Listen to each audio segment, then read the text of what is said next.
During the annual close-down period, the Tangmere Military Aviation Museum volunteers have been working behind the scenes to update some of their exhibits, including restoration work on one of their aircraft, which saw them having to create special tools to complete the job. Our reporter Richard Stringer visited the museum to find out what's new. The Military Aviation Museum in Tangmere is entirely run by volunteers and enthusiasts, and during the winter months when the site is closed to the public, these people work behind the scenes to add new elements to the existing displays. We changed a number of exhibits, we've done a lot of painting, and the big thing of course is removing the engine from the Hunter aircraft. But with regard to the exhibits, the new exhibits, we had a very successful Polish and Czech pilot exhibition in the summer of last year. So a lot of that has been moved into a specific exhibition within the museum. We're very fortunate also that the family of Leonard Ratcliffe, who was a famous special duties pilot, gave us lots of artefacts. So there's a new exhibition on that. He flew Halifax aircraft dropping agents into France and Belgium and other occupied territory. And we've also enlarged the home front exhibition because we have lots of school visits, something like 30 a year, and a lot of the school visits particularly want to concentrate on a child in war, so we've enlarged that as well. The museum staff is made up of people from all walks of life, and it's the engineers that are responsible for keeping the aircraft looking good for the public. But this isn't always the easiest of tasks. Well, generally it's mostly just the general maintenance that we can do without the public in here, moving stuff about, corrosion controls and things.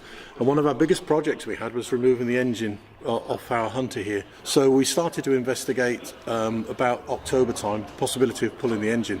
Now, our biggest problem is that we don't have ground equipment, we don't have specialist tools.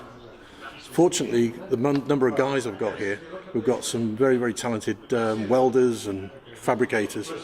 So slowly, we managed to split the aircraft, as you can see, and we needed to make some special rails for it. Now, the engine trolley that we had was the wrong type for this aircraft. So the first thing that the engineers had to do was make us a cradle, because the engine actually rolls out of this aircraft. So that was fairly straightforward until we got to the final part, which was disconnecting the main drive, so the gearbox from the engine, and that required a specialist tool to be made. With the wealth of collective knowledge, the team were able to make the tool needed for the task at hand. One of my specialists from the other side had a eureka moment one morning looking at the design of it and realised that the shape of the teeth on the nut that was coming off was rather odd because they slope backwards. So he had a little thought and he took the spanner away that he made for us and put these extra teeth on it that actually pulled the spanner in, released the locking plate, and the whole thing just come apart, and that was our last hurdle.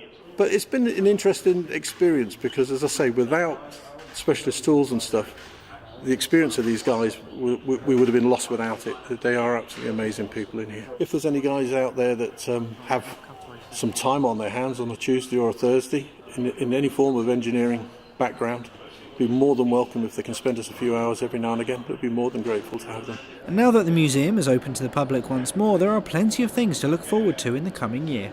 Well, because of the successful exhibition last year we held with the Polish and Czechs, we're going to do 2 exhibitions this year, one at Easter, and it's an important one at Easter because the RAF is 100 years old.